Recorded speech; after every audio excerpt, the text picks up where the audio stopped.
Irmãos queridos, vamos abrir a palavra de Deus na segunda carta de Paulo a Timóteo, capítulo 3.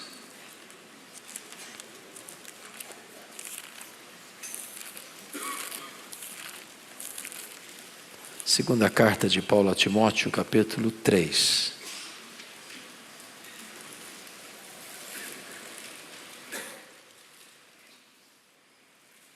Apenas o verso 16 e 17. Toda a Escritura é inspirada por Deus e útil para o ensino, para a repreensão, para a correção, para a educação na justiça, a fim de que o homem de Deus seja perfeito e perfeitamente habilitado para toda boa obra. Hoje eu quero meditar com vocês sobre o seguinte tema: por que eu creio na Bíblia?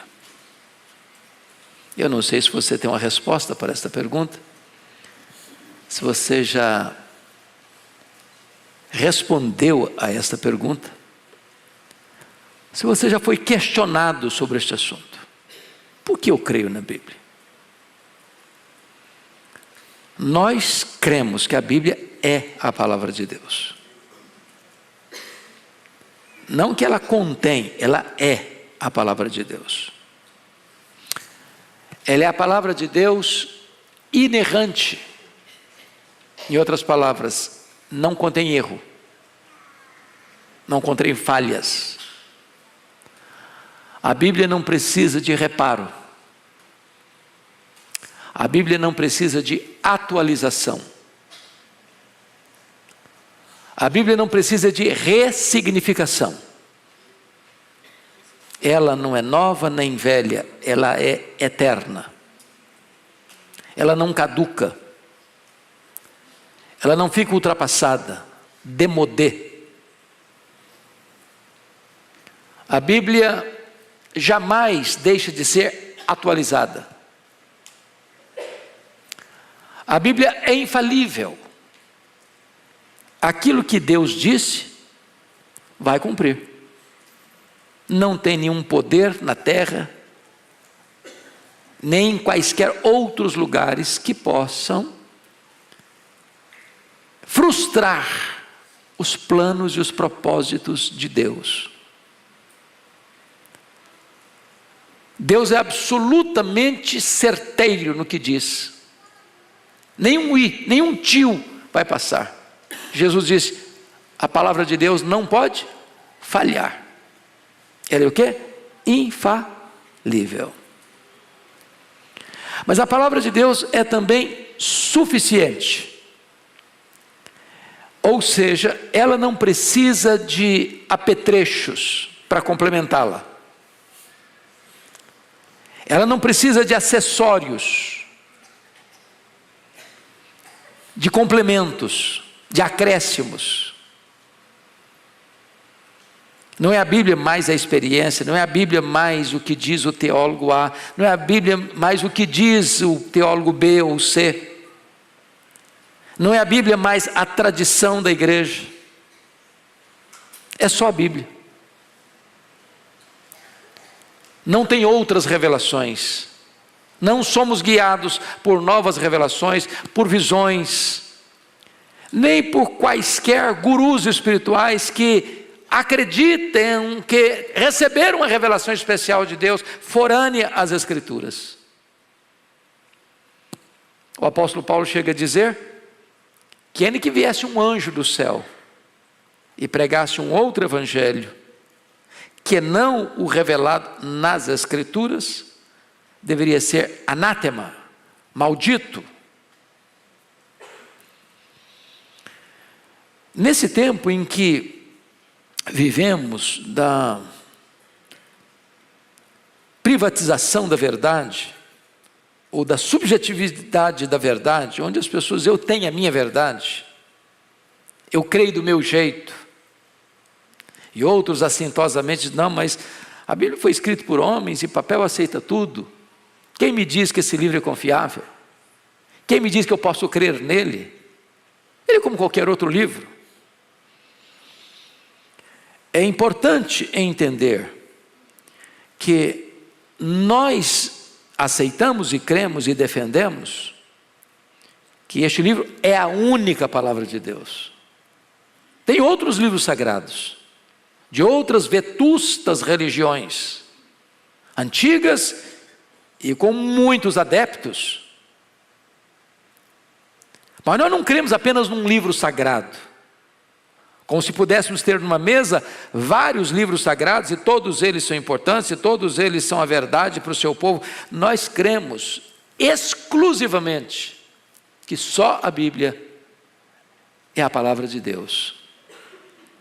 Primeiramente, revelada. Em outras palavras, todo o conteúdo que nós temos aqui emana do próprio Deus.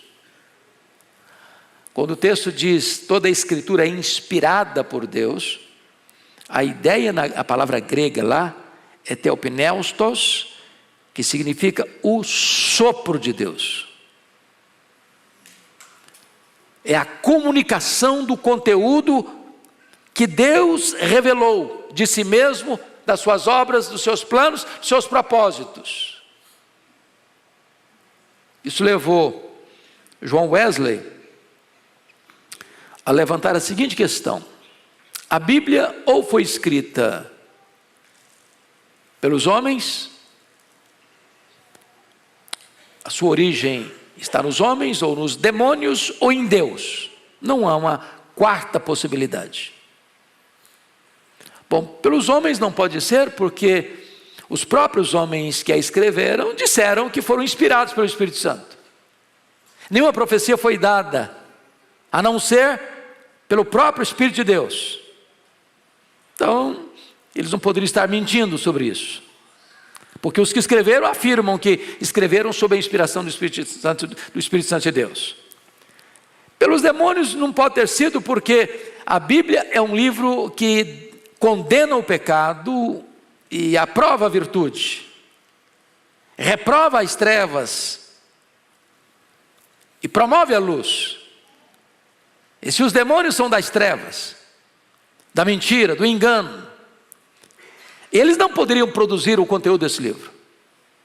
Resta-nos, portanto, entender que a autoria deste livro é divina. Ela é inspirada.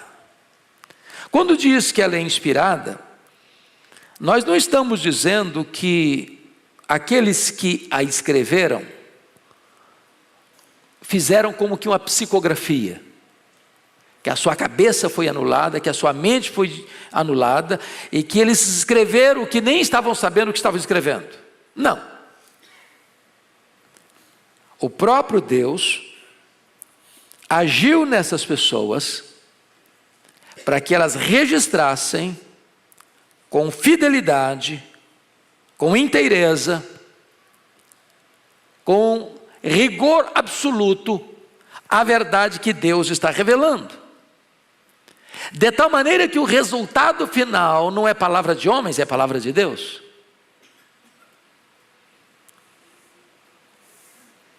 E eu queria então pensar com vocês sobre 3 respostas que poderiam trazer luz à sua mente acerca da pergunta: por que eu creio na Bíblia? A primeira resposta seria essa: eu creio na Bíblia por causa da sua unidade na diversidade. Vocês sabem que a Bíblia é a biblioteca do Espírito Santo. A palavra está no plural. A palavra no singular é biblos.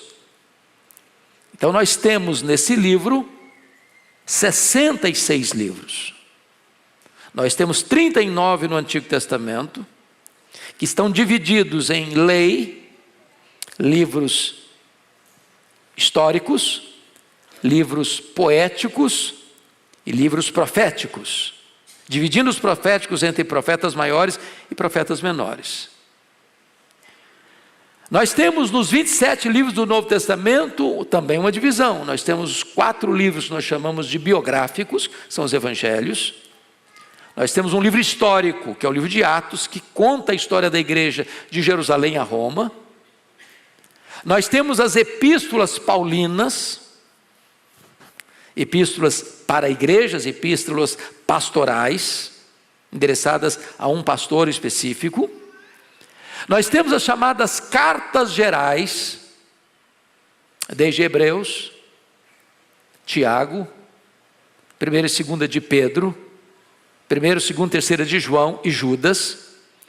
E nós temos o livro da revelação, o livro escatológico, o livro que descreve o fim, o livro de Apocalipse. Toda a Bíblia levou aproximadamente 1500 anos para ser composta. Nós estamos falando de Moisés, que escreveu o Pentateuco, os 5 primeiros livros, 1500 anos de Cristo. E nós estamos falando que a Bíblia encerra seu registro com o livro de Apocalipse, João escrevendo por volta do ano 96 depois de Cristo. Então nós temos 1,5 milênio de composição. Nesse período nós tivemos mais de 40 escritores, remetentes diferentes para destinatários diferentes, de lugares diferentes, para culturas diferentes, em contextos diferentes. E o que você encontra da unidade na diversidade é exclusivo da Bíblia em toda a literatura mundial. Não há contradição, não há choque, não há conflito, não há bater de cabeça entre os autores, há uma plena harmonia de conteúdo e de propósito. Literatura nenhuma você vê isso. Mesmo na literatura religiosa, você pega um autor, ele refuta o outro, ele discorda do outro, ele rebate o outro, ele acrescenta o que o outro disse. Se você vai para a literatura filosófica, piorou. Se você vai para a literatura científica, os cientistas não concordam uns com os outros, e vai ser sempre, a discordância vai estar lá, o contraponto vai estar lá, a réplica e a tréplica estarão lá. A Bíblia é o único livro da história onde você vê unidade na diversidade. Você verá escritores de cultura enciclopédica como Moisés e Salomão. Você verá homens como um boiadeiro, como Amós. Você verá um homem de uma cultura singular como o apóstolo Paulo, e você verá também um pescador como o apóstolo Pedro. E há uma plena harmonia, pleno acordo entre o que foi escrito em 1500 anos, por mais de 40 pessoas, de lugares diferentes, para pessoas diferentes, com línguas diferentes, com culturas diferentes, por situações geográficas e históricas diferentes. Não há conflito. Isso por si só é uma evidência inequívoca e eloquente que a Bíblia é a palavra de Deus. Por isso eu creio na Bíblia. Mas em segundo lugar,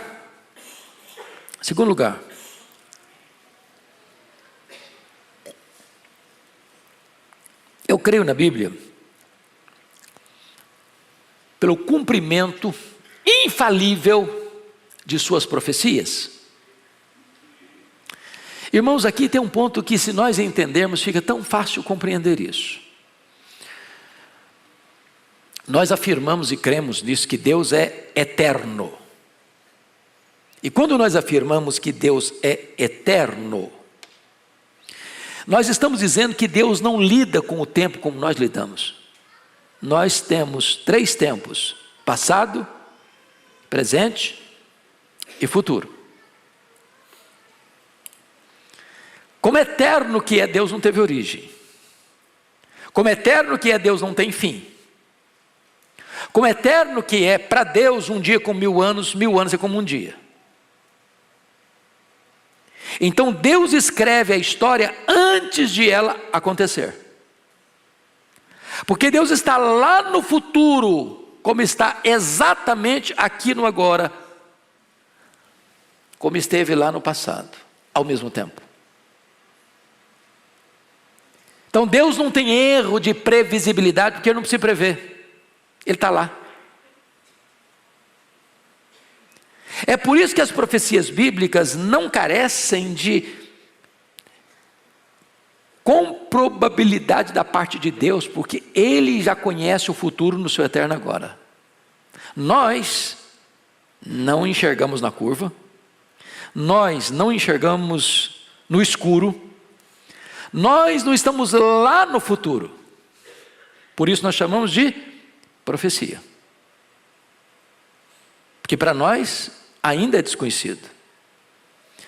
Quando você vai para a Bíblia tem centenas de profecias, não previsões vagas, mas profecias específicas, com datas específicas, com geografia específica, com contexto histórico específico, com nomes específicos. E todas as profecias, todas, sem exceção, já se cumpriram, estão se cumprindo e cumprir-se-ão rigorosamente. Jesus disse: a Escritura não pode falhar. Passa o céu, passa a terra, mas a tua palavra não vai passar.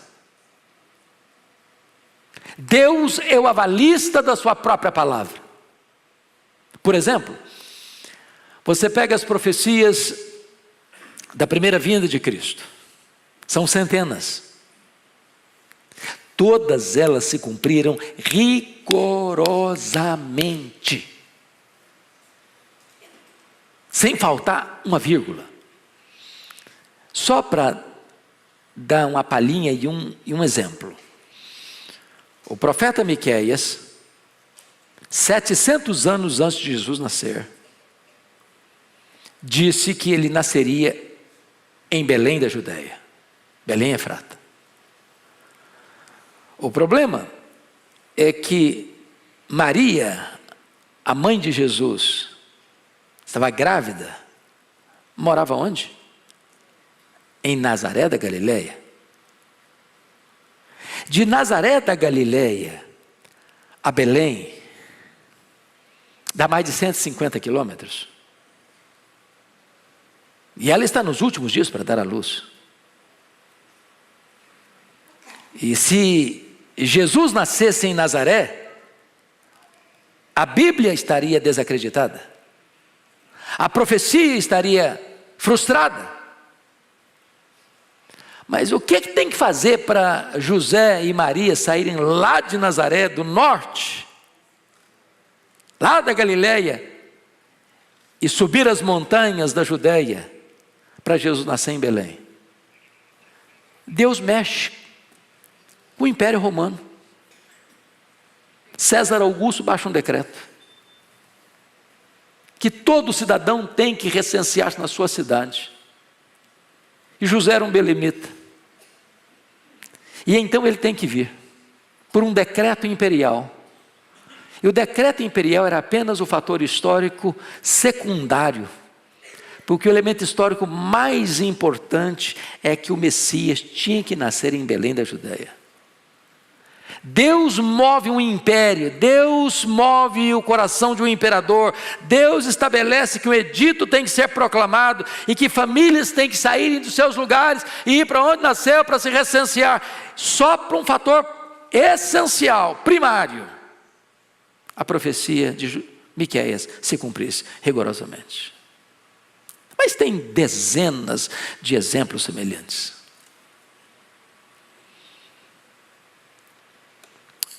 Outro exemplo, a Bíblia, por meio do profeta Isaías, declara que um homem chamado Ciro,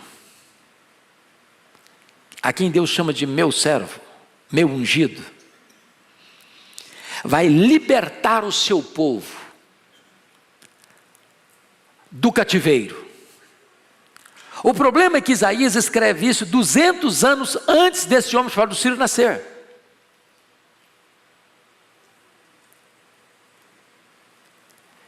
E depois dessa profecia de Isaías, Jerusalém cai nas mãos da Babilônia.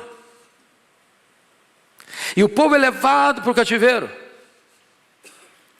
Mas para que a profecia se cumprisse, era necessário que a Babilônia caísse nas mãos de um outro império, o Império Persa.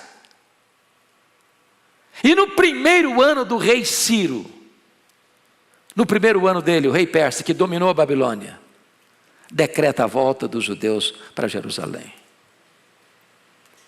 Deus escreve a história antes de ela acontecer. Quando você elenca as profecias sobre a segunda vinda de Cristo, é evidente, é eloquente, é patente, é absolutamente convincente de que tudo quanto Jesus descreveu no seu sermão profético está estampado diante dos nossos olhos. As profecias sobre a segunda vinda, engano religioso, guerras, rumores de guerras, terremotos, epidemias, fomes, perseguição religiosa, esfriamento do amor, a apostasia, o incremento do conhecimento, a multiplicação da ciência, a grande tribulação. E você olha o mapa e você começa a perceber que as peças estão se encaixando, e se encaixando, e se encaixando. Sabe por quê? Porque as profecias são ditas por aquele que está lá no futuro, no seu eterno agora. Ele não é surpreendido por nada. Ele não é pego de surpresa por nada.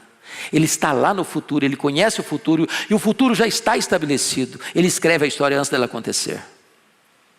As profecias bíblicas são confiáveis. É por isso que eu creio na Bíblia. Mas há uma terceira razão que eu quero elencar aqui porque eu creio na Bíblia. Primeiro, unidade na diversidade.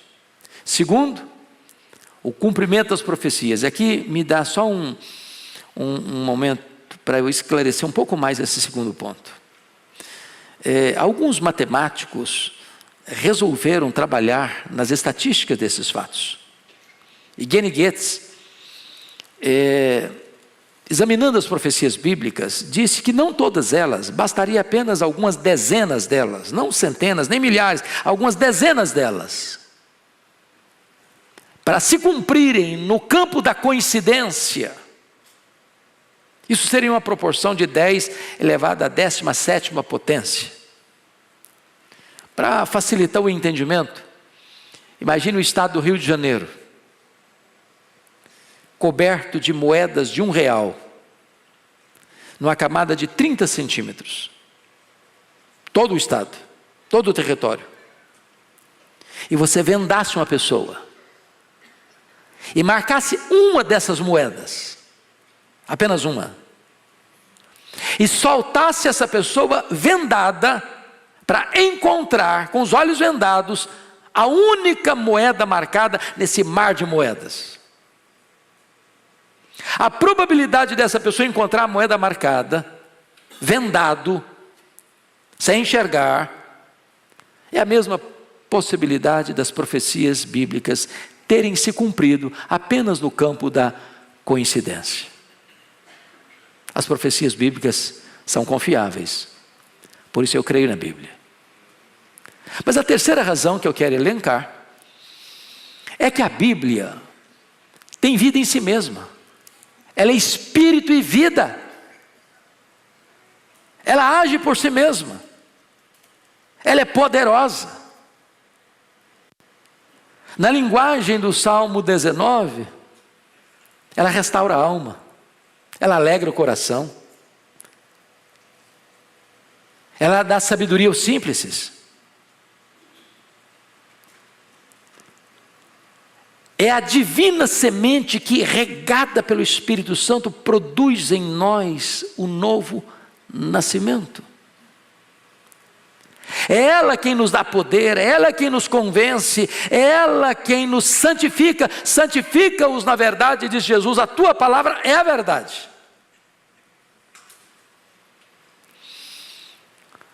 Aqui em São Paulo, houve um pastor presbiteriano, foi pastor da Igreja Unida de São Paulo, chamado Miguel Rizzo. Os presbiterianos com mais de 50 anos certamente ouviram falar dele. E ele escreveu um livro chamado Sozinha. Sozinha. E Sozinha é uma referência à Bíblia. E ele narra nesse livro que um colportor é aquelas pessoas antigamente que saíam para as fazendas, para as vilas, para as cidades, com cargueiros de Bíblia, vendendo Bíblia. E aí, um desses colportores, passando por uma grande fazenda no estado de Minas Gerais, vendeu uma Bíblia para um fazendeiro. Só que o fazendeiro era analfabeto, ele não sabia ler. Mas tinha um dos funcionários da fazenda que sabia ler. E ele reuniu a família, ele reuniu os empregados, ele reuniu o povo da sua vilazinha para ouvir o seu funcionário ler o livro sagrado, a Bíblia. E o fazendeiro, e a sua família, e os seus funcionários, e as pessoas da vila, todas foram convertidas, sem ter um pregador, sem ter uma igreja, sem ter um ponto de pregação, apenas com a leitura da Bíblia. A Bíblia é a própria voz de Deus, é a palavra de Deus, que uma vez semeada, não volta para Deus vazia. Então, você conhece essa frase de efeito? Você ouviu a voz de Deus hoje? Você quer ouvir a voz de Deus audivelmente? É só ler a Bíblia em voz alta. Você vai ouvir a voz de Deus. É a palavra do Deus vivo. Palavra viva e poderosa. Eu queria encerrar contando uma experiência que eu tive e marcou muito a minha vida. Porque às vezes a gente fica acanhados e com medo, porque acha que é o nosso argumento que vai marcar a pessoa, é a nossa inteligência, a nossa sabedoria, a nossa eloquência, a nossa metodologia, a nossa abordagem. Não é nada disso não. Isso é um embrulho. O que tem poder é a essência, é o conteúdo, é a palavra. O apóstolo Paulo diz que o evangelho é o quê? É o poder de Deus para a salvação de todo o que crê. E lá em Vitória tinha uma irmã, membro da igreja, cujo marido se dizia ateu. Era um homem muito estudioso, muito culto, engenheiro da Petrobras. E esse homem, de vez em quando, tirava uma casquinha na esposa que era crente, ridicularizando a fé cristã. E num determinado dia, ele disse assim para ela: se o seu pastor tiver coragem de vir aqui em casa discutir filosofia comigo, eu converso com ele. E ela me fez o desafio. Eu falei, tá bom, eu aceito. Eu aceito. Eu não sou filósofo, nem filho de filósofo, nem pai de filósofos. Eu arranho apenas algumas coisas. Aí fui para lá. Meus irmãos, nós tivemos uma longa e infrutífera conversa de 2 horas. Quanto mais argumentava, pior ficava. Quanto mais eu falava, mais o cara ficava incrédulo. Aí de repente deu um estalo na minha cabeça. Você está usando a arma errada. Você está no território dele. Comece a falar de Jesus para ele. Eu comecei a falar de Jesus. Mudei na hora. Comecei a falar de Jesus, comecei a falar da morte de Cristo, comecei a falar da cruz, comecei a falar do sacrifício dele, do amor de Deus, entregando o seu filho, seu único filho. E um foi arregalando os olhos, daqui a pouquinho as lágrimas estão rolando. E aquele homem se ajoelhou na sala naquele dia e se rendeu a Jesus. Dr. Max Leão, amigo querido, tornou-se membro da igreja, uma das pessoas mais doces que nós tínhamos na igreja. O ministério dele era ficar no portão da igreja, abraçando as pessoas que entravam. Eu acho que se eu tivesse discutido filosofia com ele, eu passaria a noite e sairíamos de lá sem um ponto de contato. Mas o Evangelho é o poder de Deus para a salvação de todo o que crê. Essa palavra é viva, essa palavra é poderosa. Abra sua boca e Deus a encherá. É por isso que eu creio na Bíblia. Ela é inspirada, ela é útil para ensino, para correção, para exortação, para tornar você e eu pessoas maduras, prontas e preparadas para toda boa obra. Você crê na Bíblia? Eu creio na Bíblia. Deus nos abençoe.